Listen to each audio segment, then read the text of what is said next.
Good morning, everyone. I'm Haley from the New Haven Free Public Library, and today we're going to make an art project inspired by a book. We're going to use this book, 20,000 Leagues Under the Sea by Jules Verne. And in my opinion, one of the coolest scenes in this book is the one with the giant squid. So let's go ahead and read the description of the squid. It was a giant squid 25 feet long. It was headed towards the Nautilus, swimming backwards very, very fast. Its huge, immobile eyes were of a blue-green color. The 8 arms, or rather legs, coming out of its head were twice as long as its body and were twisting about like the hair of a Greek fury. We could clearly make out the 250 suckers lining the inside of its tentacles, some of which fastened onto the glass panel of the lounge.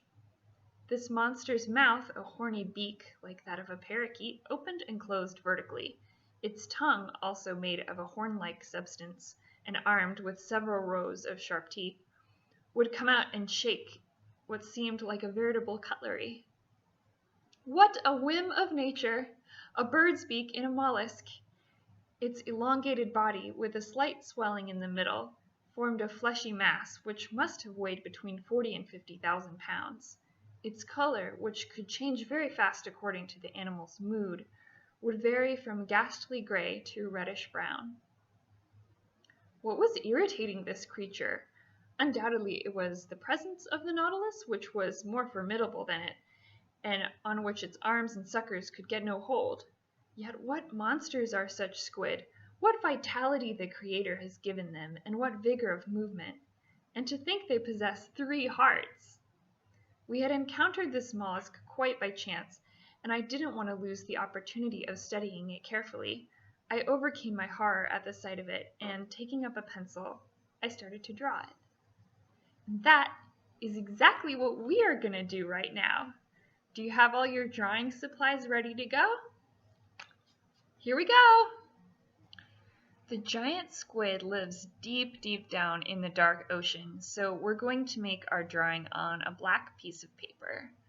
Draw the basic forms of the squid with a white pencil so that it will show up on the dark background.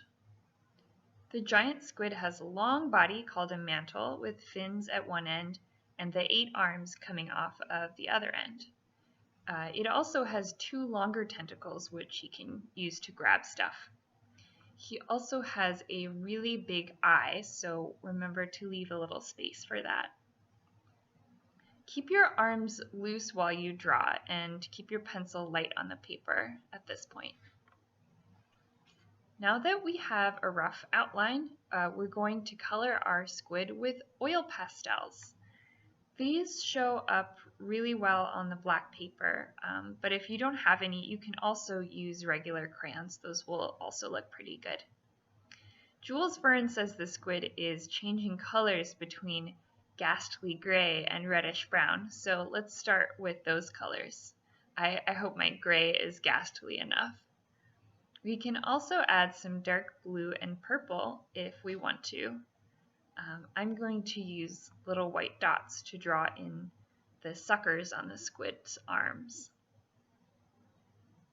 I want my squid to have a really big, shiny, glowy eyeball, so I'm going to make it out of aluminum foil. Sharpies are really good for drawing on foil. In the book, the eye is green and blue. I'm making mine sort of red and orange instead. But you can choose whatever colors you would like. The last thing I'm going to make is a little submarine in the distance, so we get a sense of scale of how big our squid is. A real giant squid, and the one in the book also, are not quite this big, but it's science fiction, so I think we can do whatever we want. And look at that! There's our giant squid. I'm not sure exactly where the little submarine should go in relation to the squid. Maybe he's caught in the Maybe it's caught in the squid's arms. Uh-oh. Ah!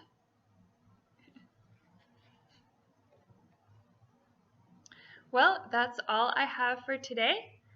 Feel free to check out our many other wonderful programs on nhfpl.org, and I will see you next time. Bye-bye.